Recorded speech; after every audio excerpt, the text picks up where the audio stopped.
আসসালামু আলাইকুম প্রিয় দর্শক। অন্য মঞ্চের আলাপ চাইতায় আপনাদের সকলকে আমন্ত্রণ জানাচ্ছি। আসসালামু আলাইকুম। দিন 15 আগে একটা আলোচনায় আমি আপনাদেরকে বলেছিলাম, যারা আমাদের নিয়মিত দর্শক তারা নিশ্চয়ই দেখেছেন, তাদের চোখে পড়ার কথা। অনেকেই হয়তো দেখেছেন, আমরা ভিউ দেখে বুঝেছিলাম যে অনেক দর্শক দেখেছেন যে এখন যা দেখছেন রাজনীতিতে এই পরিস্থিতি থাকবে না এবং আওয়ামী লীগ ফিরে আসবে। এটা কিন্তু আমার কথা না, সবাই বলে যে আওয়ামী লীগ বাংলাদেশে বাস্তবতা হচ্ছে, মানে যেভাবে বিএনপি এবং জামাতে ইসলামী ফিরেছে তাদের উপরে কিন্তু একরকম অঘোষিত একটা নিষেধাজ্ঞা ছিল। অঘোষিত আওয়ামী লীগের উপর ঘোষিত কার্যক্রমে নিষেধাজ্ঞা, বিএনপি এবং জামাতের উপরে অঘোষিত নিষেধাজ্ঞা ছিল। তারপরে জামাত বিএনপি ফিরে এসছে না, আওয়ামী লীগও ঠিক একইভাবে একই কারণেই ফিরে আসবে এবং এটার কোনো গত্যান্ত নেই, এটার কোনো রকম দ্বিমত নাই। এবং আমি আমার সেই আলোচনায় দিন 15 আগে যে আলোচনাটি, সেই আলোচনায় আমি বলেছিলাম যে এই বছরের শেষ নাগাদ আওয়ামী লীগের কার্যক্রম শুরু হবে। এখন সেটা কিভাবে হবে আমি জানি না, কিভাবে হবে, কোন প্রক্রিয়ায় হবে, শেখ হাসিনা হঠাৎ তার ঘোষণা অনুযায়ী শেখ হাসিনা চলে আসবেন কিনা। যেমন আমরা আওয়ামী লীগের বিভিন্ন কিছু নিয়েই তো আলাপ করা নিষিদ্ধ বা আওয়ামী লীগের খবর দেওয়া নিষিদ্ধ, কিন্তু আমাদের সোশ্যাল মিডিয়া যেহেতু ওপেন এবং আমরা সোশ্যাল মিডিয়া প্ল্যাটফর্ম, সোশ্যাল মিডিয়ায় খুব একটা কার্ড ঘুরে ঘুরে বেড়াচ্ছে, অডিও কল ঘুরে বেড়াচ্ছে। আমরা সেই অডিও রেকর্ড টেকর্ড চালাতে যাচ্ছি না, আমাদের দেশে বাস করি, দেশে আইনের প্রতি আমাদের শ্রদ্ধাশীল থাকতে হয়। আমি সেই অডিও রেকর্ডও আপনাদেরকে শোনাতে চাই না। তবে ইতিমধ্যে অনেকেই জানেন যে শেখ হাসিনা তার জায়গা থেকে বলছেন, কিভাবে কি হবে জানি না, তিনি 6 মাসের মধ্যে ফিরবেন। কিন্তু আমরা বলছিলাম যে আওয়ামী লীগের কার্যক্রম শুরু হবে এবছরের শেষ নাগাদ। এবং দিন 15 আগে আমি এটা বলার পর আমাদের শো করেন নিয়মিত, আমাদের অতিথি হিসাবে আলোচনায় অংশ নেন দিল্লি প্রেস ক্লাবের সাবেক সভাপতি গৌতম লাহিড়ী। তিনি বললেন, আমার ওই শো এর আরো পরে দেখলাম, ওনার মতো করে, উনি হয়তো আমার শো দেখেননি, ওনার মতো করে উনি বলছেন যে তিনি আশা করছেন আগামী আগস্টে আওয়ামী লীগ সংক্রান্ত কোনো একটা ডেভেলপমেন্ট হবে। এরপর আজকে আমরা একটা শো করেছি, আপনারা দেখেছেন অনেকেই হয়তো, অ্যাডভোকেট মহসিন রশিদের। তার কাছে আমার প্রশ্ন ছিল যে এই যে বলা হয় আওয়ামী লীগ ফিরবে ফিরবে রাজনীতি, কবে নাগাদ ফিরতে পারে। তিনি কিন্তু তার মতো করে বিশ্লেষণ করে বলেছেন 6 থেকে 9 মাস, মানে আমি যে প্রিডিকশন করেছি সেটারই কাছাকাছি প্রিডিকশন। এবং শেষ পর্যন্ত এসে এখন কাদের সিদ্দিকী মুখ খুলেছেন। কাদের সিদ্দিকী বলছেন শিগগিরই আওয়ামী লীগ তার পজিশনে ফিরবে। বঙ্গবীর কাদের সিদ্দিকী কি বলেছেন তিনি, সেটা আমরা একটু জেনে নেই।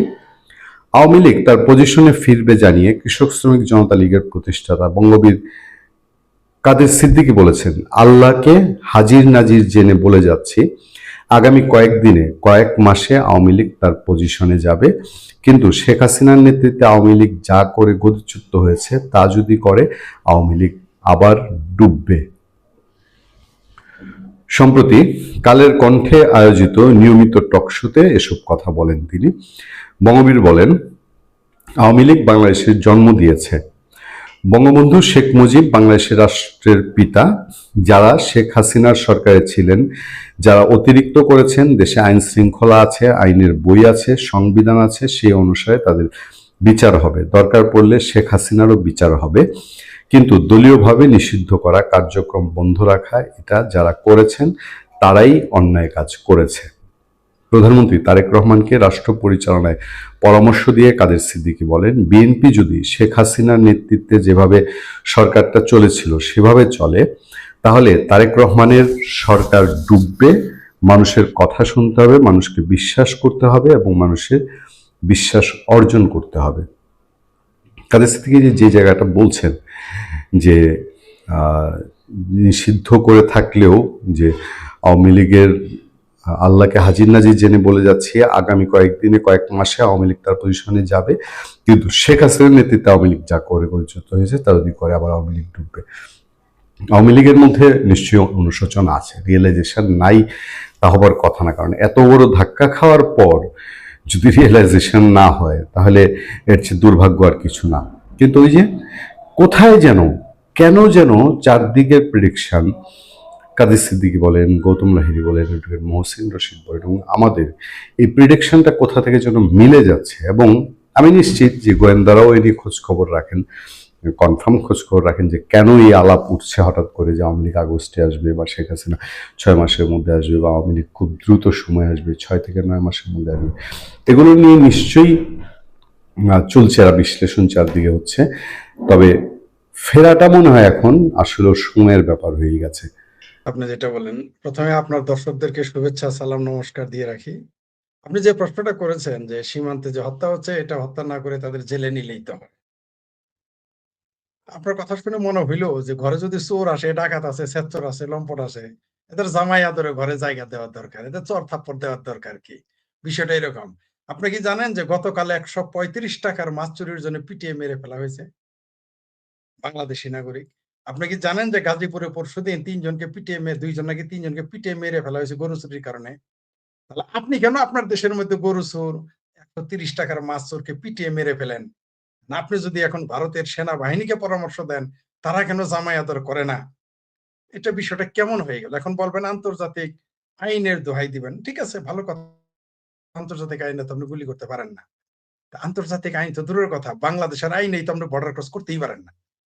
বরং যারা যাবে, একজনকে জেল দিয়েছেন আপনি।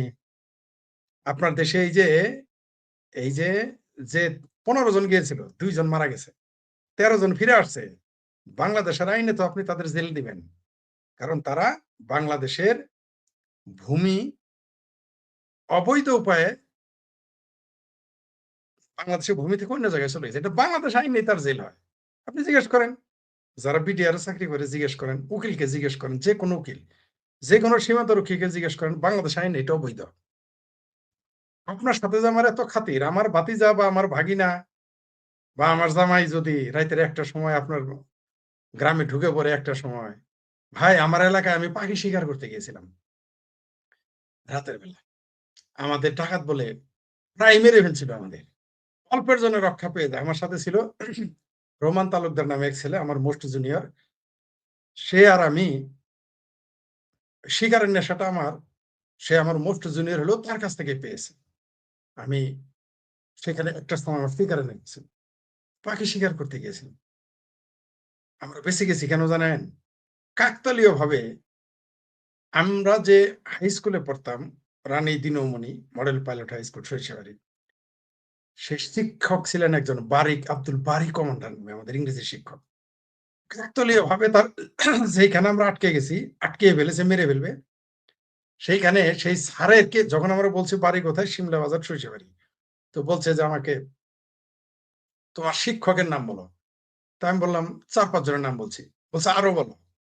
তো তখন বারিক স্যারের নাম বলছি। বলছে তোমারে চিনবে, তুমি তারে চিনো? আমি বলছি, আমার স্যার আমি চিনবো না? সেই স্যারকে আনার পরে আমরা জানে বেঁচে যাই। আমার থানা একেবারে শেষে, সিরাজগঞ্জের কাছাকাছি। আমার এলাকাতে আমি রাতের বেলা পাখি মানে আপনি তো জানেন যে পাখি, শীতের পাখি, তখন শীতের পাখি ভোরে পাওয়া যায় অনেক। তো আমরা সেই জন্য খুব ভোরে চলে রাতেই রওনা দিয়েছিলাম। আমার এলাকায় সরিষাবাড়ির লোকে আমাকে মেরে ফেলতেছিল বা মারা যাইতে পারতাম, ওই স্যারের জন্য বেঁচে গেছি আমি এবং রোমান তালুকদার, সালাম তালুকদারের ভাতিজা। ঠিক আছে, কফিল উদ্দিন তালুকদারের ছেলে। তো তাহলে আমার দেশে যদি আমাকে মেরে ফেলে, মেরে ফেলতে চায়, আর 2টা উদাহরণ দিলাম মেরে ফেলা, আপনি সীমান্তে কেন আশা করেন জামাই আদর করবে? ভারত কি আমাদের, যারা গরু চুরি করতে যায় মুরগি, তারা কি দুলাভাই হয় ভারত? আপনি তো এই কথাটা বললেন, বাংলাদেশের কোন আইনে আছে আপনি বাংলাদেশ থেকে স্লোগান দিবেন, ভারতকে দখল করবেন? কোন আইনে এটা বলা যায়?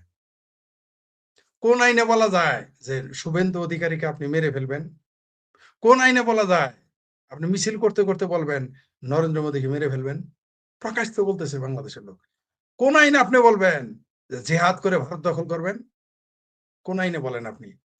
তো এই সমস্ত আপনার ঘরে যদি ধোরা সাপ আসে, তাও না হয় দেখলেন যে এটা ধোরা সাপ, মারিস না, কামড় দিলে কিছু হবে না। কিন্তু আপনার বাড়িতে যদি গোখরা সাপ ঢুকে, আপনি কি তার দুধ খাওয়াবেন? যদিও সাপে দুধ খায় না। আপনি কি তাকে বালিশে যায়, বিছানায় বালিশ দিয়ে দিবেন, শুয়ে থাকো বাবা? আইন শুধু ভারতের বেলায়। আপনি জান কেন? আপনার বক্তব্য হইলো যে আমার অসুখ হইছে, আমাকে এখন তুমি ওষুধ দাও। আরে ভাই, অসুখ হইলো কেন আপনার? এই কারণটা কেন? আপনাকে যেতে বলেছে কে? আজকে কি আপনি দেখেছেন যে একজন বিজিবি কি বলেছে? সে ভিডিওটা আপনি পেয়েছেন কিনা জানি না। বাংলাদেশের মানুষ সব গরু ছেড়ে দেয়, ভারতীয় সীমান্তে ঘাস খাইতে। চুলকানি আপনি বিষয়টা এরকম, আপনি মৌচাকের ঢিল মেরে বলবেন মৌমাছি আমাকে কামড়াইলো কেন? বিষয়টা এরকম না। আপনারে মৌচাকের ঢিল দিতে বলেছে কে? আপনাদের দাবি বা আমাদের বামপন্থীদের দাবি, মানবতাবাদীদের দাবি।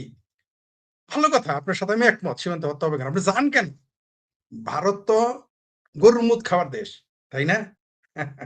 ভারত তো ভারতের জনগণ তো রাস্তায় হাগে মুতে, তাই না? কত পিছিয়ে পড়া। আপনি সেখানে যান কেন? লজ্জা থাকা উচিত তো। আপনি চুলকায় ঘাও বানাবেন আর বলবেন আমার ঘাও বড় হয় কেন? সীমান্তের কথা বলতেছেন, আইনের কথা বলতেছেন। আপনি নিজের দেশের সীমান্ত পার হয়েই তো বেআইনি। তারপর আবার আরেক দেশের সীমান্তে আপনি চলে গেছেন। তারপরেও আরেকটা অপরাধ করেছেন, আপনি চুরি করতে গেছেন। চোরা কারবারি করতে গেছেন। আপনি তো মারবেই। কেন মারবেন আপনাকে? আপনি কেন যান ওখানে? আপনি যায়েন না। আপনি কুমিরের সামনে মানে মানে যে জলে কুমির আছে, যে নদীতে, আপনি বলেন আমি তো সাঁতার কাটতে গেছি, আমার কামড় দিয়ে কুমির খাইলো কেন? বিষয়টা এরকম না? সব, সব তো জিহাদ করবে। জিহাদ করতে গেছে তো এগুলো আসলে। খাবেন ভারতের, পড়বেন ভারতের, চোরাকারবারি করবেন ভারতের। আবার সেই ভারতকে গালি দিবেন। আবার সেই ভারত আপনার চিকিৎসা করবে। হাসপাতালে নিয়ে চিকিৎসা করছে, এটি তোর কপাল। বাংলাদেশ যদি হইতো জিন্দেগিতে হাসপাতালে নিতেন, আপনিই বলেন বাংলাদেশের কোনো বিজিবি ভারতের কোনো হিন্দুকে যদি এভাবে ধরতে পারতো চোরাকারবারি, তারা হাসপাতালে নিত কিনা? এটুকু আমাকে বলেন। ভারত এত খারাপ, সেই দেশে আপনি যাবেন কেন? প্রথম প্রশ্ন। আপনি যান কেন? আপনাকে কে যেতে, ভারত কি বলেছে তুমি আসো? আপনি যান না, তাহলে তো লেখা চুকে যায়। অর্থাৎ আপনি বলতেছেন যে এই দেয়ালটা আমার উপরে ধসে পড়লো কেন? আরে ভাই, আপনি দেয়ালের কাছে যান কেন? জানেনই তো এই দেয়ালটা নরম বা পুরনো বা বিপজ্জনক, আপনি যান না। আপনি রেলগাড়ির সামনে না গিয়ে যদি বলেন যে আমার উপর রেলগাড়ি গেল কেন? বিষয়টা এরকম হয়ে গেল না? ওই যত আইনের দোহাই দেন, আইনের দোহাই দায় শুধু ভারতের। মানে সব দায় শুধু ভারতের। বাংলাদেশের লক্ষ লক্ষ মানুষ গত ২০ বছরে আমার দেখা মতে, মানে আগে তো আছেই, এখন তো হচ্ছেই। আমি ২০২০ সালের পর্যন্ত আপনাকে বললাম। ২০১ থেকে ২০২০ সাল পর্যন্ত আমার চোখে দেখা হাজারো না লাখ লক্ষ মানুষ মাগনা চিকিৎসা করে আসছে ভারত থেকে। আসার সময় রেলে টিকিটও নিয়ে আসছে, আবার এক্সট্রা পয়সাও নিয়ে আসছে হাসপাতাল থেকে। অনেক ধনী মানুষও নিয়ে আসছে, গরিব না। একটা মানুষকে আপনি কোনোদিন শুনছেন যে ভারত থেকে মাগনা? আমি ছাড়া, আমি শেখ ফরিদ ছাড়া আপনাদের এই কথাটা কে বলেছে? বলেন। বাংলাদেশে কোনো সাংবাদিক বলেছে? বলে নাই। বাংলাদেশে কোনো বুদ্ধিজীবী বলেছে? বলে নাই। বাংলাদেশে কোনো নেতা বলেছে? বলে নাই। বাংলাদেশে কোনো রোগী বলেছে? বলে নাই। বাংলাদেশে কোনো ডাক্তার বলেছে? বলে নাই। এটা কি শুধু আমিই জানি? আর কেউ? আচ্ছা, আমি জানি আর মনে করেন রোগীরা জানি। জীবনে কোনোদিন কেউ ফেসবুকে লিখছে যে হে ভারত সরকার, আমি তোমার দেশ থেকে বা তোমার হাসপাতাল থেকে বা ওই হাসপাতালের নাম নিয়ে, কারণ নরেন্দ্র মোদীর নাম নিলে তো আবার ইমান চলে যাবে, তাই না? বেহেশত বাতিল হয়ে যেতে পারে। আপনি যে হাসপাতাল থেকে চিকিৎসা করে আসছেন, সেই হাসপাতালের নাম লেখে একটা পোস্ট দিতেন, দিয়ে বলতেন এই হাসপাতাল থেকে আমি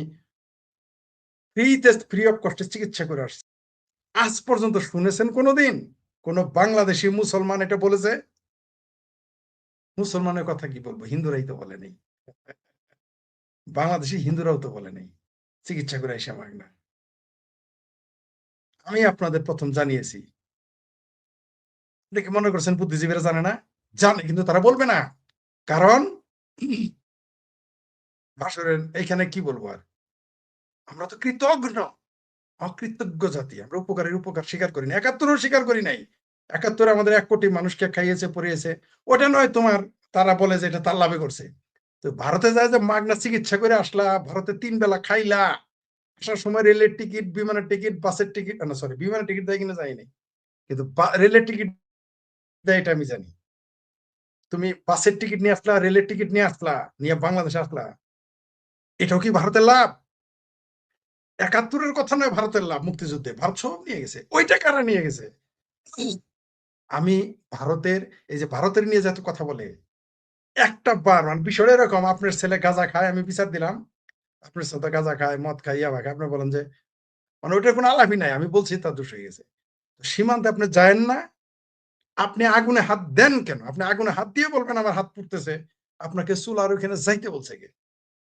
যান না আপনি, দেখি তারপরে আপনাকে কে মারে, আমরা পক্ষে থাকবো।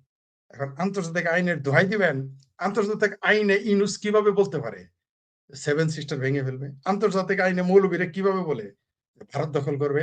ওই যে রিটায়ার্ড মেজরেরা যারা উষ্টা খায় পইরা যায় হাইটে যাইতে, তারা 4 দিনে কলকাতা দখল করবে, এটা আন্তর্জাতিক আইনে বলা যায়? আপনি বলতে পারেন? আপনি ভারতের বেলায় শুধু ভারতের বেলায় শুধু ভারতের দায় পড়ছে শুধু না বন্ধুত্ব করার জন্য। প্রত্যেকটা মানুষ বাংলাদেশের 99% মুসলমান। এমনকি নাস্তিকেরাও, বামপন্থীরাও দিল মে স্বপ্না মুসলমানদের ভারত দখল করবে, ভারতকে হিন্দু মুসলমান রাষ্ট্র বানাবে। সারাদিন গজওয়াতুলের হিন্দের স্বপ্ন দেখে সেই লোকদের আপনি মুরগি চুরি, গরু চুরি, এই চুরি, সেই চুরি, চিনি চুরি, কাপড় চুরি, এই চুরি সেই চুরি করতে যাবেন, আপনাকে জামায়াতর করতে হবে। এতই ঠেকা পড়ে গেছে ভারতের। আপনি ভারতের জন্য কি করেছেন? আপনার জন্য 19,000 সৈন্য বলিদান দিয়েছে 71-এ। 1 কোটি মানুষ বলিদান দিয়েছে। 1 কোটি মানুষকে বসায় খাওয়াইছে। আপনি ভারতের কয়জনকে খাওয়াইছেন? বলেন। কেন আপনি শুধু ভারতের আপনার দিকে তাকান? ভাই, অন্যের দিকে আঙ্গুল তুললে তো নিজের দিকে 3-4টা থাকে। আপনি সীমান্তে কেন যান? আপনি বর্ডারে কতবার গেছেন আমি জানি না। আমি অনেকবার বর্ডারে গিয়েছি, চোরাচালান দেখতে গিয়েছি। কিভাবে করে ওগুলো বললাম না যে আমি গরু চোরের সাথে যাইতাম যে গরু চুরি কেমনে করে একটু দেখি। ওগুলো তো দেখতে গেছি চোরা কারবারি কিভাবে করে। আপনি কি জানেন বর্ডারে কিভাবে চোরা কারবারি হয়? আচ্ছা, একজনও কেন ভারতীয় মরে না? একজন কেন ভারতীয় মরে না? খালি শুধু এরাই মরে কেন? কেন বলেন? বলেন, আমি প্রশ্নটা তো আপনাকেই করতে চাই।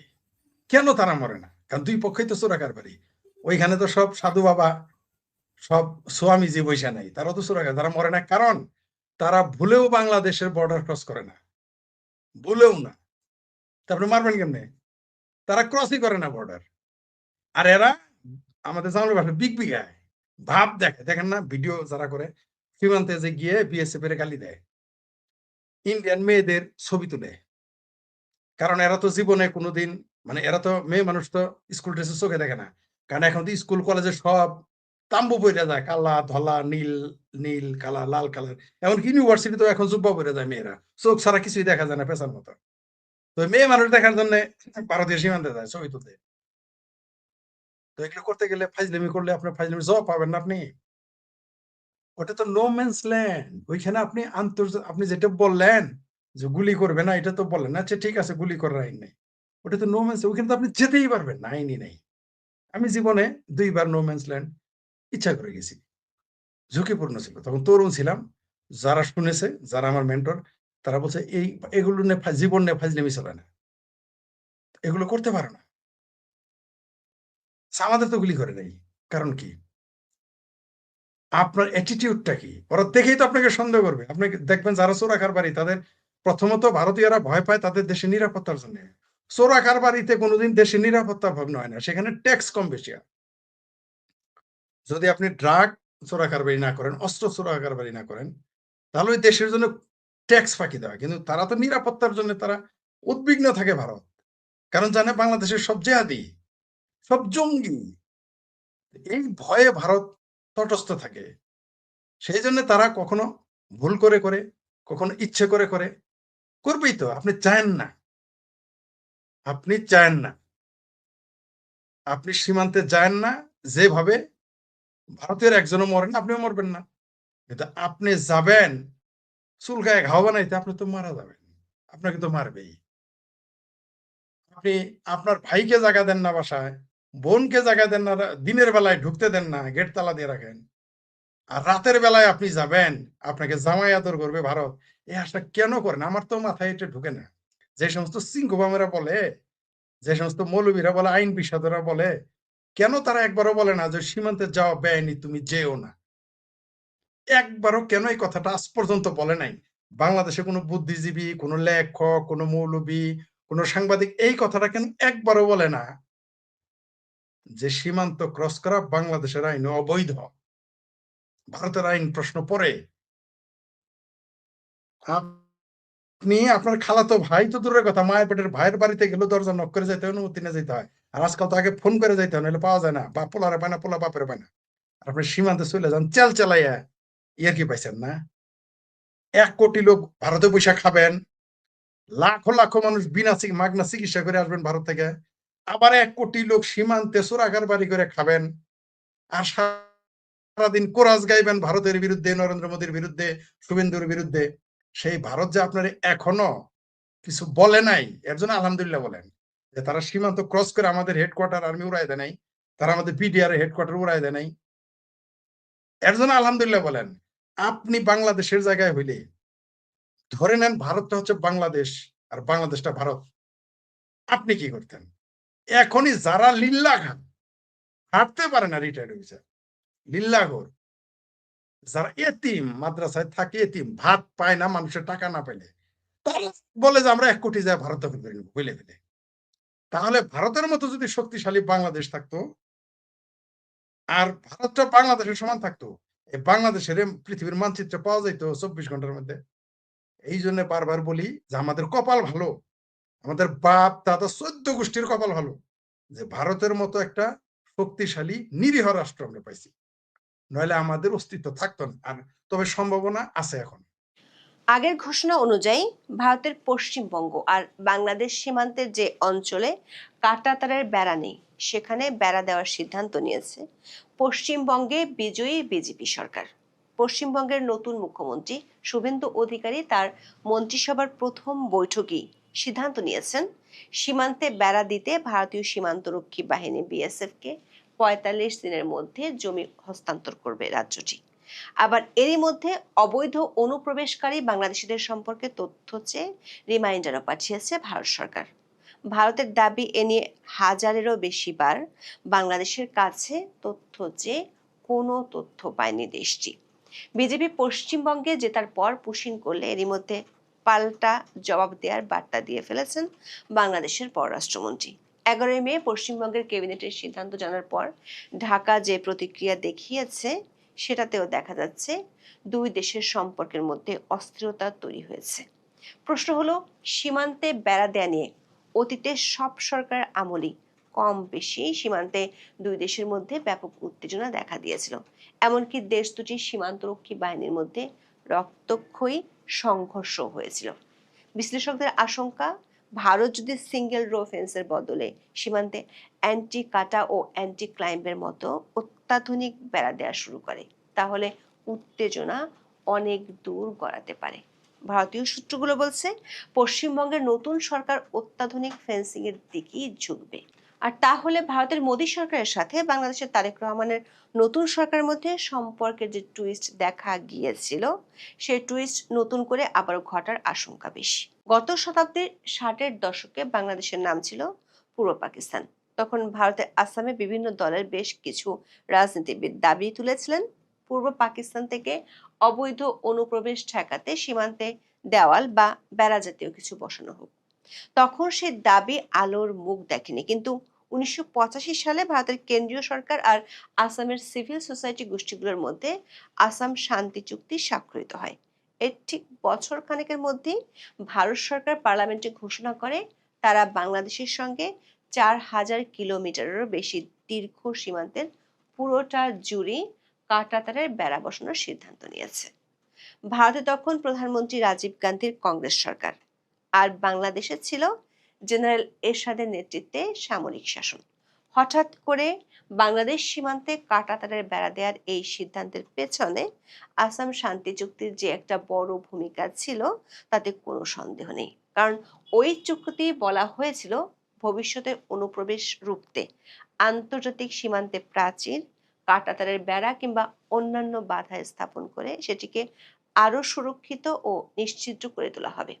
ততদিনে ভারতের পশ্চিম প্রান্তে পাকিস্তানের সঙ্গে সীমান্তেও কাঁটাতারের বসানোর প্রক্রিয়া শুরু হয়ে গিয়েছিল। আর সেটা সীমান্তে অবৈধ পারাপার, চোরাচালানের মতো অপরাধ ও জঙ্গি কার্যকলাপ ঠেকাতে কাজে আসছে বলেও ভারত মনে করছে।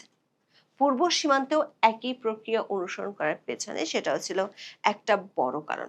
বাংলাদেশ সীমান্তে কাঁটাতারের বেড়া বসানোর আসল কাজ শুরু হতে হতে অবশ্য আরো বছর 3 কেটে যায়। 1989 সালে শুরু হয় বেড়া বসানোর প্রথম পর্যায়ের কাজ, আর তাতে মোট 854 কিলোমিটারের মতো সীমান্তে কাঁটাতার লাগানো হয়, যা ছিল মোট সীমান্তের 20% মতো।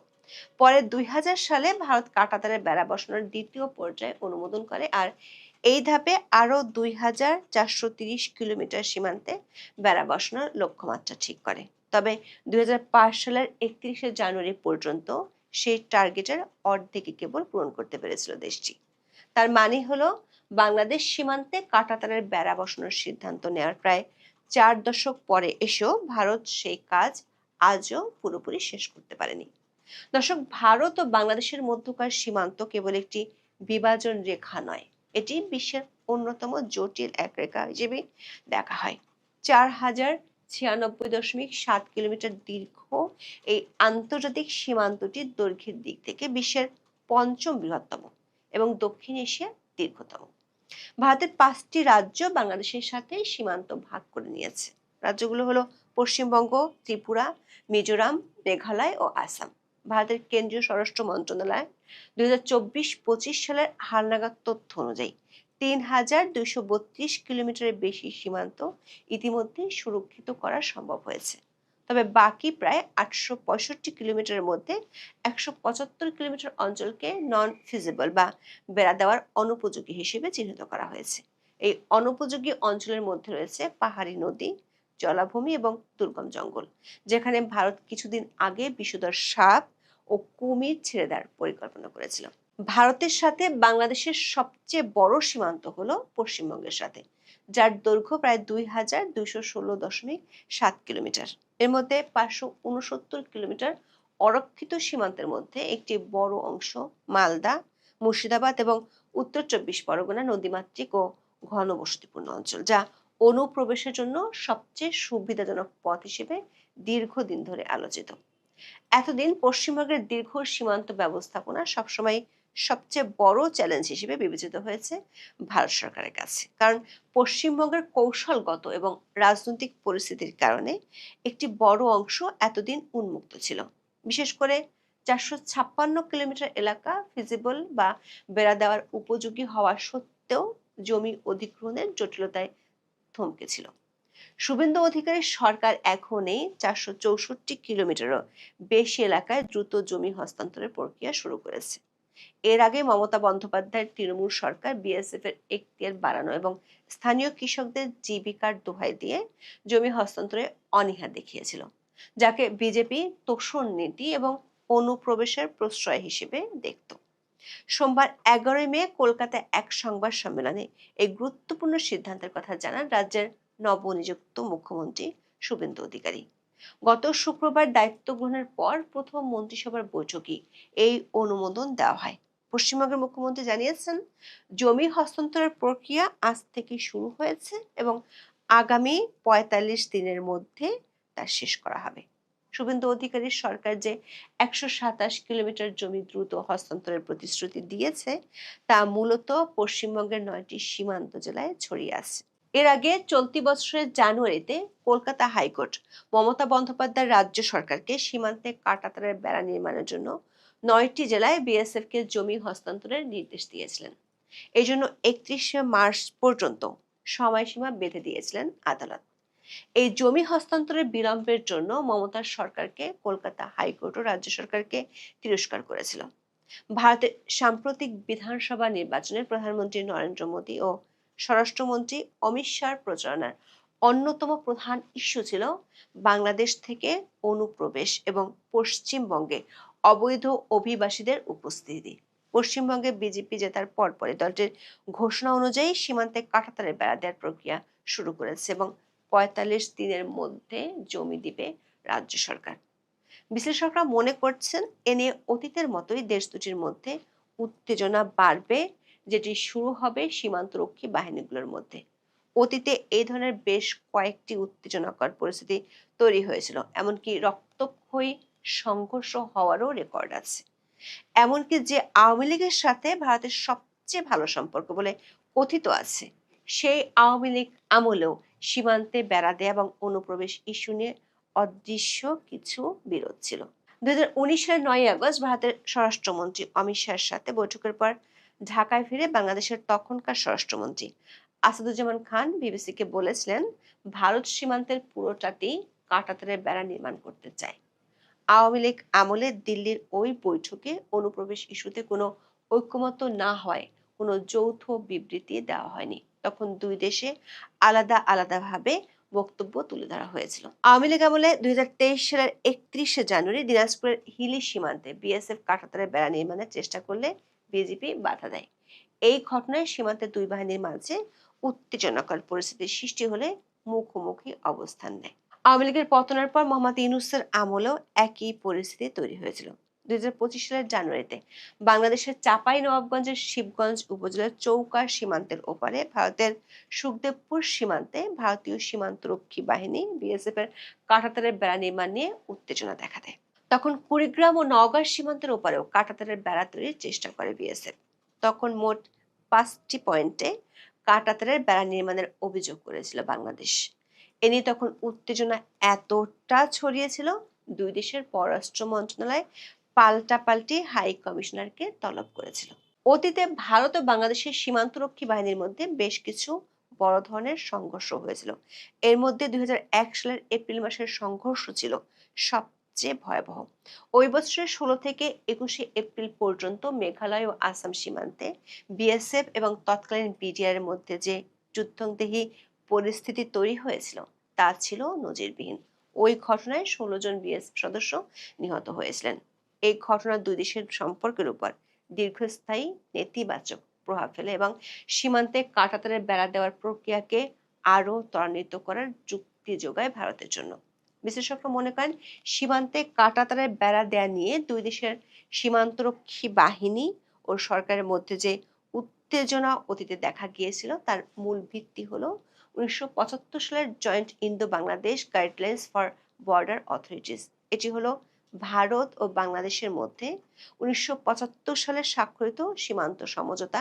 তাতে বলা হয়েছিল, সীমান্ত রেখা বা জিরো লাইন থেকে 150 গজের মধ্যে কোনো পক্ষই প্রতিরক্ষার সামর্থ্য বা ডিফেন্স পটেনশিয়াল আছে এমন কোনো স্থাপনা গড়তে পারবে না। তাছাড়া 150 গজের মধ্যে কোনো উন্নয়নমূলক বা ডেভেলপমেন্টাল স্থাপনা তৈরি করতে হলেও অপর পক্ষের কাছ থেকে সম্মতি নিতে হবে বলে উল্লেখ করা হয়েছিল। ভারত যখন কাঁটাতারের বেড়া দিতে শুরু করে তখন তারা দাবি করে এটি কোনো প্রতিরক্ষামূলক সামরিক কাঠামো নয়, বরং এটি একটি নিরাপত্তা বেষ্টনী যা অপরাধ দমনে ব্যবহৃত হয়। অন্যদিকে বিজেপি সবসময় দাবি করে আসছে এই বেড়া 1975 সালের চুক্তির লঙ্ঘন। এই মতভেদ থেকে বিএসএফ এবং বিজেপির মধ্যে বারবার উত্তেজনা তৈরি হয়। বিশেষ করে স্মার্ট ফেন্সিং বা ইলেকট্রনিক নজরদারি ব্যবস্থা চালুর ক্ষেত্রে বাংলাদেশ বরাবরই সার্বভৌমত্ব লঙ্ঘনের অভিযোগ তুলেছে। এমনকি 2015 সালে ল্যান্ড বাউন্ডারি প্রটোকল স্বাক্ষরের পর ছিটমহল সমস্যা মিটে গেলেও 150 গজের ভিতরে সিঙ্গেল রো ফেন্স নিয়ে দুই দেশের সীমান্তরক্ষী বাহিনীর মধ্যে বিরোধ আছে। বিশেষজ্ঞদের আশঙ্কা, পশ্চিমবঙ্গের রাজ্য সরকার থেকে জমি পেয়ে গেলেই ভারতের সীমান্তরক্ষী বাহিনী বিএসএফ নতুন করে বেড়া দেওয়ার কাজ শুরু করলে নতুন করে সীমান্তে পুরানো উত্তেজনা ছড়িয়ে পড়তে পারে। বিষয়টি নিয়ে ঢাকার যে অস্বস্তি আছে তা বাংলাদেশ সরকারের শীর্ষ ব্যক্তিদের কথায় এরই মধ্যে উঠে এসেছে। পুশ ইন বা অনুপ্রবেশ নিয়ে এরই মধ্যে বাংলাদেশের পররাষ্ট্রমন্ত্রী খলিলুর রহমান ভারতকে পাল্টা জবাব দেওয়ার হুমকি দিয়ে রেখেছেন। অন্যদিকে সীমান্তে ফেন্সিং ইস্যুতে বাংলাদেশের প্রধানমন্ত্রীর পররাষ্ট্র উপদেষ্টা হুমায়ুন কবির জানিয়েছেন, সীমান্তে পশ্চিমবঙ্গ সরকারের কাঁটাতার দেওয়ার বিষয়টি ঢাকা পর্যবেক্ষণ করছে। তিনি আরো বলেছেন, বাংলাদেশের মানুষ কাঁটাতারে ভয় পায় না, যেখানে কথা বলার দরকার সেখানে কথা বলা হবে। সোমবার পররাষ্ট্র মন্ত্রণালয়ের এক ব্রিফিংয়ে হুমায়ুন কবির এসব কথা বলেন। প্রশ্ন হলো, ভারত যদি তার সীমান্তে বেড়া দেয় তাহলে বাংলাদেশের মানুষের ভয় পাওয়ার কি আছে? বিবিসির এক রিপোর্টে বলা হয়েছে, ভারত কাঁটাতারের বেড়া দিতে শুরু করার পর দেখা গেল সীমান্তের অনেক জায়গাতেই 150 গজের শর্ত মানা সম্ভব হচ্ছে না, বা মানতে গেলে যেখানে বেড়া দিতে হবে সেখানে তা দেওয়া অর্থহীন। রিপোর্টটিতে বলা হয়েছে, দক্ষিণ এশিয়ায় ভুটান বা নেপালের মতো ভারতের আরো যেসব মিত্র দেশ আছে তাদের সীমান্তে এ ধরনের কোনো বেড়া না থাকলেও ভারত বাংলাদেশ সীমান্তের চরিত্রই পুরোপুরি বদলে দিয়েছে এই কাঁটাতার। বাংলাদেশের অনেকের জমি আছে ভারতের ভূখণ্ডে। কাঁটাতারের বেড়া দিলে সেসব জমি তারা হারাবে, পুরোপুরি বন্ধ হয়ে যেতে পারে চোরাচালানো। তবে অতীতে দেখা গেছে একসময় বাংলাদেশে ভারত থেকে চোরাপথে প্রচুর গরু আসতো। কিন্তু ভারত সীমান্তে কড়াকড়ি আরোপ করায় বাংলাদেশের চোরাপথে গরু আসা কমে যায়। পরে বাংলাদেশ নিজেই গরুর প্রজনন বাড়ায়। একাধিক সূত্র বলছে, অনুপ্রবেশ ঠেকানো, ভোট ব্যাংকের মেরুকরণ, অভ্যন্তরীণ নিরাপত্তা ও এনআরসি ইস্যুতে বিজেপি সরকার এখন কেবল কাঁটাতারে সীমাবদ্ধ থাকতে চায় না। তারা স্মার্ট ফেন্সিং প্রযুক্তি ব্যবহার করবে, যেখানে সিসিটিভি, মোশন সেন্সর এবং থার্মাল ইমেজিং থাকবে। এটি সীমান্তে বিএসএফ এর শারীরিক উপস্থিতি কমিয়ে প্রযুক্তির মাধ্যমে নজরদারি বাড়াতে সাহায্য করবে। শুভেন্দু অধিকারীর সরকার এই প্রযুক্তির দ্রুত বাস্তবায়নে বিএসএফ কে পূর্ণ সমর্থন দেওয়ার ঘোষণা দিয়েছে। এই ধরনের প্রযুক্তি ব্যবহার শুরু করলে বাংলাদেশের সীমান্তরক্ষী বাহিনী বিজিবির পক্ষ থেকে আপত্তি আরও বাড়তে পারে, যেটি দেশ দুটির মধ্যে সীমান্তে উত্তেজনা বাড়িয়ে দেবে। আবার এরই মধ্যে পুশিন ইস্যু নিয়ে দেশ দুটির কূটনৈতিক এবং সরকারি পর্যায়ে উত্তেজনা বেশ গড়িয়েছে। দ্য হিন্দুর এক রিপোর্টে বলা হয়েছে, 2020 থেকে এখন পর্যন্ত 2862 জন সন্দেহভাজন বাংলাদেশি অনুপ্রবেশকারী সম্পর্কে বাংলাদেশের কাছে তথ্য জানতে চেয়েছে। এ নিয়ে ভারতের পররাষ্ট্র মন্ত্রণালয় 2020 থেকে এ পর্যন্ত 1000-এর বেশি নোট ভার্বাল বাংলাদেশের কাছে পাঠিয়েছে। সাড়া না পেয়ে 456 বার বাংলাদেশকে রিমাইন্ডার নোট বা বিষয়টি স্মরণ করিয়ে তাগাদাও দিয়েছে। সূত্রগুলো বলছে, বিজেপি সরকার পশ্চিমবঙ্গে জেতার পর বাংলাদেশ সরকারকে বিষয়টি নতুন করে জানিয়েছে ভারতের কেন্দ্রীয় সরকার। ফলে দেখা যাচ্ছে, একদিকে পুশিন আর একদিকে সীমান্তে বেড়া দেয়া, দুই ইস্যুতে পরিস্থিতি বেশ ঘোলাটে হতে যাচ্ছে। ভারতের স্বরাষ্ট্রমন্ত্রী অমিত শাহের সবশেষ ঘোষণা অনুযায়ী দেশটি অনুপ্রবেশকারীদের পুশিন করবে, আর তার জবাবে বাংলাদেশের পররাষ্ট্রমন্ত্রী পাল্টা জবাব দেওয়ার কথা বলে রেখেছেন। যদিও এরই মধ্যে 10 জনকে পুশিন করলেও পাল্টা জবাবটা কি সেটি এখনো দেখা যায়নি। দর্শক, শুভেন্দু অধিকারী মন্ত্রিসভার ঘোষণা হয়তো ভারতের জন্য একটি নিরাপত্তা বিজয় হতে পারে, কিন্তু বাংলাদেশের জন্য এটি একটি নতুন উদ্বেগের পাহাড়। সাথে যোগ হয়েছে অবৈধ অনুপ্রবেশকারীদের পুশিন ইস্যুতে ভারতের কড়া অবস্থান। দুয়ে মিলে ভারত বাংলাদেশ সীমান্তে অতীতের মতোই বড় সংঘাতের আশঙ্কা শুরু হয়েছে, যেটি হয়তো ছড়িয়ে পড়তে পারে দেশ দুটির অভ্যন্তরীণ রাজনীতিতে। আগামীর ভারত বাংলাদেশ সম্পর্ক কি কেবলই কাঁটাতারের আড়ালে বন্দী থাকবে, নাকি তারেক রহমান ও নরেন্দ্র মোদী মিলে এই বেষ্টনীর বাইরেও সহযোগিতার কোনো পথ বের করবেন, তার সময় বলে দেবে। তবে আপাতত সীমান্তের এই নতুন মেরুকরণ সম্পর্কে স্থিতিশীলতায় এক বড় ধরনের অস্বস্তি ও অনিশ্চয়তার দীর্ঘ ছায়া ফেলছে। বর্তমান সরকারের মেয়াদ এখনো 3 মাস পার হয়নি, কিন্তু এর মধ্যেই সরকারের এক একজন দায়িত্বশীল ব্যক্তি এক এক রকম কথা বলছেন।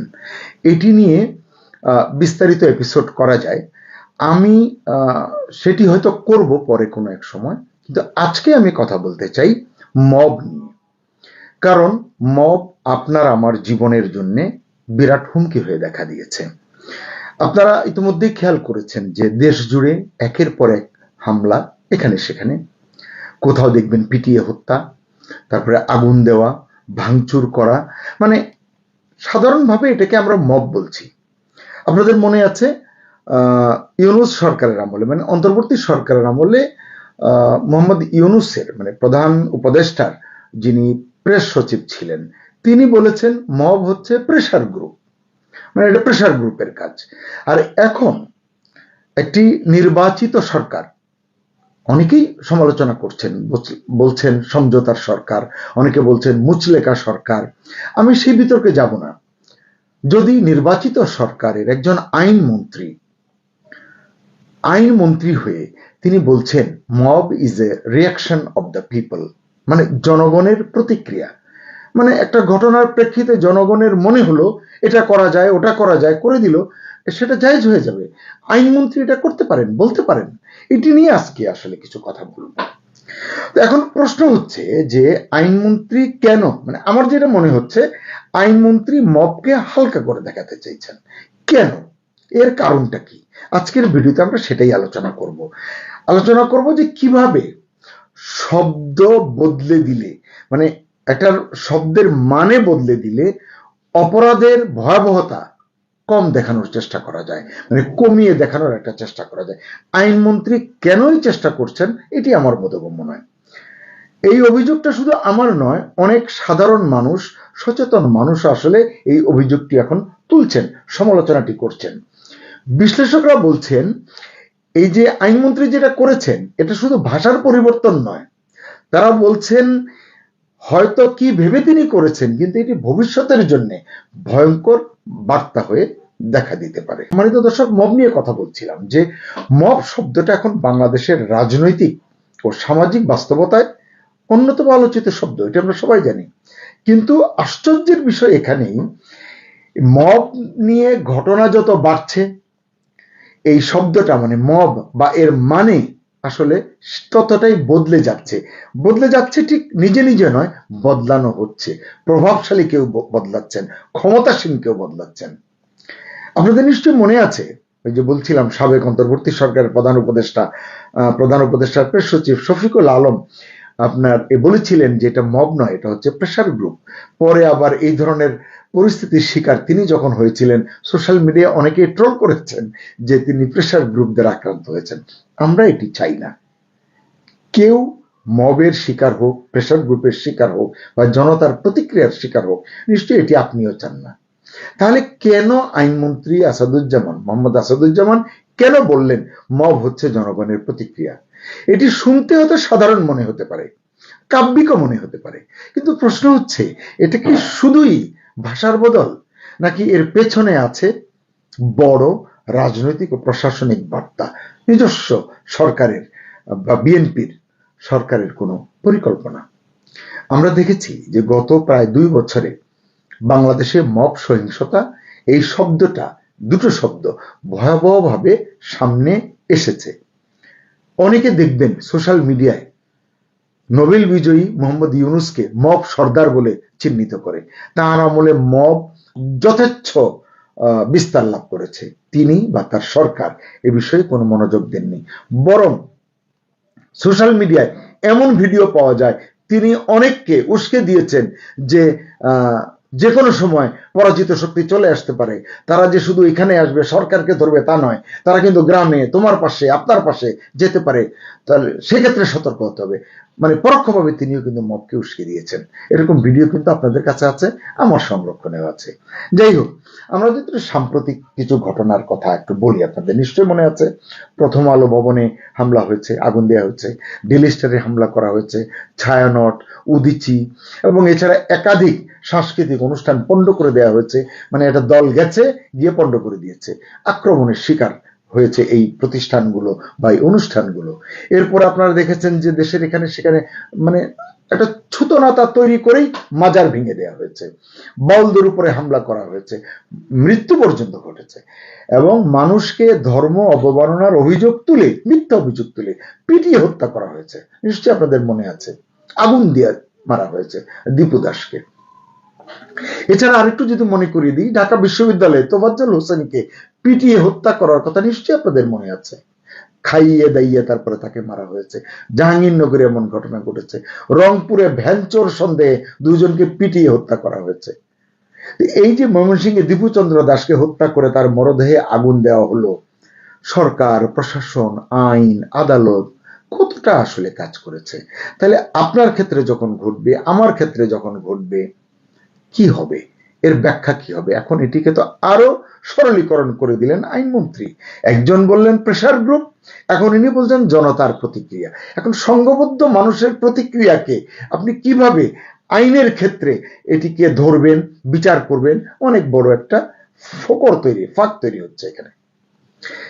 আচ্ছা, আপনারাই বলুন না, এই যে নির্মম ঘটনাগুলোর কথা বললাম, বিভিন্ন জায়গায় যেটি ঘটেছে, এগুলোকে শুধুই কি আপনি জনগণের প্রতিক্রিয়া বলবেন? মানে জনগণের প্রতিক্রিয়া বললেই এটির আসলে শেষ হয়ে যায়, নাকি এগুলোকে বলবেন যে আইন নিজের হাতে তুলে নেওয়ার সংস্কৃতি? এবং আইন নিজের হাতে তুলে নেওয়ার সংস্কৃতি কি সত্যিকার অর্থে দেশের প্রচলিত আইন অনুমোদন দেয়? দেয় না তো। আমরা যদি তাত্ত্বিকভাবেও চিন্তা করি, যে অক্সফোর্ড ডিকশনারি যদি আপনি ঘাটেন, দেখবেন মব মানে বলছে যে উচ্ছৃঙ্খল সহিংস জনতা যে কাজটা করে। আবার কেমব্রিজ ডিকশনারি যদি আপনি ঘাটেন, তাহলে দেখবেন মব ভায়োলেন্স হলো মবের সঙ্গে ভায়োলেন্স শব্দটা আপনি চিন্তা করুন। বলছে এটি এমন একটি পরিস্থিতি যেখানে ক্রুদ্ধ জনতা আক্রমণ চালায়। এখন ক্রুদ্ধ জনতা আক্রমণ চালালে 1 জন 2 জন 5 জন 7 জন 10 জন বা অসংখ্য, কিভাবে আপনি এটিকে বিচারের আওতায় আনবেন? কিভাবে এটিকে আপনি এত সরলীকরণ করে বলছেন যে জনগণের প্রতিক্রিয়া? এটি আইনমন্ত্রী ভালো ব্যাখ্যা দিতে পারতেন, কিন্তু এই মন্তব্যটি করার পরে এখানে সেখানে সমালোচনা হয়েছে, কিন্তু তিনি কোনো প্রতিক্রিয়া দেননি। তো আমরা যেটা দেখলাম, ওই যে ডিকশনারির যে ব্যাখ্যাটি বললাম, তাত্ত্বিক কথাগুলো বললাম, তার মানে আন্তর্জাতিকভাবে এটাই স্বীকৃত, মব মানে সহিংসতা। কিন্তু বাংলাদেশে আমরা এখন লক্ষ্য করছি বর্তমান সরকার, তারেক রহমানের সরকার, এই শব্দটাকে নরম করার চেষ্টা করছে। মানে খোদ আইনমন্ত্রী নরম ব্যাখ্যা সামনে নিয়ে এসেছেন। জনগণের প্রতিক্রিয়া, আমার জানতে ইচ্ছে করছে যে প্রধানমন্ত্রী তারেক রহমান এটি নিয়ে কি ভাবছেন, এবং তারেক রহমানের সরকারও কি এই বয়ানটাকে বিশ্বাস করে তারা, নাকি মানে তাদের প্রতিবাদ নেই কেন, তাদের তরফ থেকে কোনো ব্যাখ্যা নেই কেন? তারেক রহমান কেন বলছেন না আইনমন্ত্রীকে যে আপনি আসলে এইভাবে বলতে পারেন না? তারেক রহমান তো বলছেন যে তিনি একটি মানবিক সরকার গঠন করতে চান, তিনি একটি সাম্যের সরকার এবং বাংলাদেশ তিনি প্রতিষ্ঠা করতে চান, আজকেও তিনি বলেছেন। তো তার আইনমন্ত্রী বলছেন যে মব যে মানে উন্মত্ততা করবে, মব সহিংসতা করবে, সেটিকে তিনি বলছেন জনগণের প্রতিক্রিয়া। নরম করে দিচ্ছেন, মোলায়েম করে দিচ্ছেন। এক্ষেত্রে এই জন্যই সমালোচকরা বলছেন এটা খুবই বিপজ্জনক প্রবণতা। কারণ একটি রাষ্ট্র যখন তার ভাষা বদলায়, তার একটি শব্দের যে সীমিত যে পরিভাষা আছে, এটিকে যখন সে বদলায়, তখন মানুষের মনেও আসলে এই ঘটনার গুরুত্বটা বদলে যেতে থাকে, এবং এই বদলে যাওয়াটা ভয়ঙ্কর পরিণতি বয়ে আনতে পারে।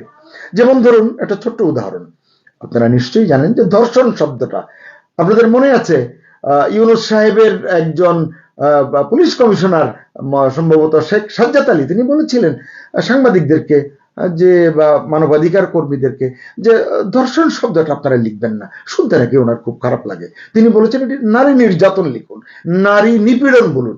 আচ্ছা আপনি বলুন যে ধর্ষিতা একজন হয়েছেন, ধর্ষণের শিকার একজন নারীকে নারী নির্যাতন বললে, নারী নিপীড়ন বললেই অপরাধের ভয়াবহতা কি বোঝা যায়? কেন একজন পুলিশ কর্মকর্তা এমন কথা বললেন জানি না। সকলের ভিতরেই আসলে খুব উদারতা ভর করেছে, সবকিছুকে নরম করে তারা দেখতে চেষ্টা করছেন। এর ভেতর দিয়ে তাদের চেলারা আসলে মব করবে, ধর্ষণ করবে, এবং যাতে তারা পার পেয়ে যায়। তো আপনি বলুন যে এই মবকেও যদি একইভাবে ধর্ষণের মতো নারী নির্যাতন মোলায়েম করা হয়, হালকা করা হয়, তো মবকে যদি বলা হয় জনগণের প্রতিক্রিয়া, তাহলে কি মানে সহিংসতার ভয় কমে যায় না? আপনার কি মনে হয়? এর অর্থটাই তো বদলে যায়। অনেকেই বলছেন এই ধরনের ভাষা অপরাধীদের জন্য এক ধরনের নৈতিক সুরক্ষা তৈরি করে। আমি বলবো সুরক্ষা বাদ দিন, তাদেরকে তো উৎসাহ দেয় যে চলো মব করে আসি, কিছুই তো হবে না। এটা জনগণের প্রতিক্রিয়া। 50 জন জনগণ উন্মত্ত হয়ে উচ্ছৃঙ্খল হয়ে কিছু করলো, কাকে ধরবেন, কাকে বিচার দেবেন, কয়জনের নামে মামলা করবেন? 300 400 500 জনের নামে বেনামি মামলা, পরে ওই শুনতে শুনতে আদালতে গিয়ে বলবে যে এর কোনো ভিত্তি নেই, খারিজ হয়ে যাবে। লাভ কি? কারণ এইভাবে মোলায়েম করার কারণে, নৈতিক সুরক্ষা দেওয়ার কারণে সবার কাছে মানে এই অপরাধ প্রবণতা যাদের ভিতরে কাজ করে তাদের কাছে একটি বার্তা যায় যে এটা তো মানুষের রাগ, এটা তো একটা প্রবৃত্তি, এটা তো জনগণের বা জনতার প্রতিক্রিয়া। অর্থাৎ এক কথা বলতে পারি যে এটা একটা পরিস্থিতির ফল, যে কোনো একটি ঘটনার মানে মানে কি বলবো এটিকে বাই প্রোডাক্ট। তো তার জন্য আপনি কি করবেন? মানে সেখানে আইনের শাসনের এই ধরনের ব্যাখ্যা চলে কিনা, একজন আইনমন্ত্রী এ কথা বলতে পারেন কিনা, এটি আমার কাছে প্রশ্ন হয়ে দেখা দিচ্ছে। এটি খুব জনপ্রিয় একটি মানে সাবজেক্ট নয়, কিন্তু আমি কথাটা বলতে চাইছি মনের তাগিদে। কারণ সবচেয়ে বড় প্রশ্নটা হচ্ছে যদি আজকে মবকে জনগণের প্রতিক্রিয়া বলা হয়, তাহলে কাল কি কোনো সংঘবদ্ধ হামলাকে একইভাবে ব্যাখ্যা দেওয়া হবে? তো দিলে তখন আইন আদালতের কি হবে? এখানেই আসলে আমরা ভয় পাচ্ছি, এখানে ভয় পাচ্ছেন সাধারণ মানুষ। একইভাবে ভয় পাচ্ছেন মানবাধিকার কর্মীরাও, কারণ তারা নানান আবেদন নিবেদন করছেন। অ্যামনেস্টি ইন্টারন্যাশনাল সব বিভিন্ন সংগঠন সবসময় বলছে মব সহিংসতা থামাতে হবে, এজন্য প্রয়োজনে আইনের কঠোর প্রয়োগ করতে হবে, কিন্তু কে শোনে কার কথা? সবাই তো সরলীকরণ করায় ব্যস্ত। অপরাধ বিজ্ঞানীরা সতর্ক করছেন, এ ধরনের অপরাধের বিচার না হলে, মবের বিচার না হলে এটা অভ্যাসগত সহিংসতা হয়ে দাঁড়াবে। সুযোগ পেলেই তখন সংঘবদ্ধ হয়ে কিছু মানুষ আইন হাতে তুলে নেবে। তাহলে রাষ্ট্র, সমাজ, দেশ এর কি হবে? কারণ কি? কারণ হচ্ছে এই গোষ্ঠীটা যারা সংঘবদ্ধ হয়ে এরকম একটি প্রবণতায় প্রলুব্ধ হয়, তারা কি মনে করে? তারা মনে করে দল বেঁধে হামলা করলে পার পাওয়া যায় বা পার পাওয়া যাবে। আর আইনমন্ত্রী তো সেই সুযোগ এখন তৈরি করে দিলেন। এটাই আসলে সবচেয়ে বিপজ্জনক জায়গা। কারণ এটার কারণে সমাজে আইন নয়, ভয় কাজ করবে। যেটা ছিল সেটা কিন্তু আর কাজ করবে না, ভয়টা কাজ করবে না। বিচার নয়, এখন বিচারের বদলে, আইনের বদলে জনতা যা মনে করবে সেটাই আসলে তখন প্রভাব বিস্তার করবে, কাজ করবে। এবং বলতে পারি রাষ্ট্র নয়, উন্মত্ত জনগোষ্ঠী যারা হবে কতিপয়, এরাই প্রভাবশালী হয়ে উঠবে। তাই ইতিহাস বলে যে সমাজে মব স্বাভাবিক হয়ে যায়, এমন মোলায়েম হয়ে যায়, সেখানে একসময় কেউ নিরাপদে থাকে না। আজকে মনে হচ্ছে এক্স, ওয়াই, কালকে আপনি, পরশু আমি, কে জানে শফিকুল আলমের মতো আইনমন্ত্রীও। আমি কখনোই এটি কামনা করি না, এটিকে ঘৃণা করি, ঘৃণা বলে প্রত্যাখ্যান করি, ভয় পাই। তাহলে এটি যদি হয়, তো এইভাবে আমাদের দেখতে হবে আসলে যে আমরা মবকে এখন কি নামে ডাকা হচ্ছে, সেটা আসলে রাজনৈতিক প্রশ্ন হয়ে দাঁড়িয়েছে, জনতার প্রতিক্রিয়া। কারণ শব্দ দিয়ে বাস্তবতাকে আড়াল করার এই যে চিন্তা, এই যে মানসিকতা, কিংবা কৌশলে মবকে বৈধতা দেওয়ার চেষ্টা, এটা আজ হোক, কাল হোক, পরশু হোক, বুমেরাং হতে বাধ্য। এবং বুমেরাং হলে এটি কাকে সবার আগে আঘাত করবে আমার চেয়ে আপনারাই ভালো বুঝতে পারেন। প্রশ্ন হচ্ছে, তারপরেও প্রশ্ন করতে চাই, আইনমন্ত্রী কেন এমন মন্তব্য করলেন? বাংলাদেশের ভবিষ্যৎ আইন শৃঙ্খলা পরিস্থিতিতে এই মন্তব্য যে প্রতিক্রিয়া তৈরি করবে, যে উদ্বেগ সৃষ্টি করবে, তার প্রতিকার কে করবে? জনগণের সরকার, নবনির্বাচিত সরকার, যে তারেক রহমানের সরকার, প্রধানমন্ত্রী তারেক রহমান বলছেন আমি মানবিক সরকার গঠন করতে চাই, ভারসাম্যের সরকার গঠন করতে চাই, সবার জন্য সমান আইনের আমি প্রয়োগ দেখতে চাই। পুলিশদেরকেও তিনি এই রকম বক্তব্য দিয়েছেন, বলেছেন যে সরকারের মতো আপনাদেরও কোনো নির্দিষ্ট চাকরির মেয়াদ নেই। সকলকে তিনি ভালো ভালো কথা বলছেন, কিন্তু তার আইনমন্ত্রী কি বললেন? সুপ্রিয় দর্শক, শেষ করবো, এটি নিয়ে আসলে অনেকক্ষণ কথা বলা যায়, শেষ করব। আমি জানতে চাই যে আপনি কি মনে করেন, মবকে জনগণের প্রতিক্রিয়া বলা মানে সহিংসতাকে হালকা করে দেখানো কিনা? যে কথাটি আমি বলতে চাইলাম, এটি আপনি একমত কিনা এর সঙ্গে, নাকি আপনি মনে করেন এটাই আসলে বাস্তবতার সঠিক ব্যাখ্যা, যেটা আমাদের আইনমন্ত্রী মোহাম্মদ আসাদুজ্জামান দিয়েছেন? কমেন্টে আপনার মতামত লিখে জানাতে পারেন।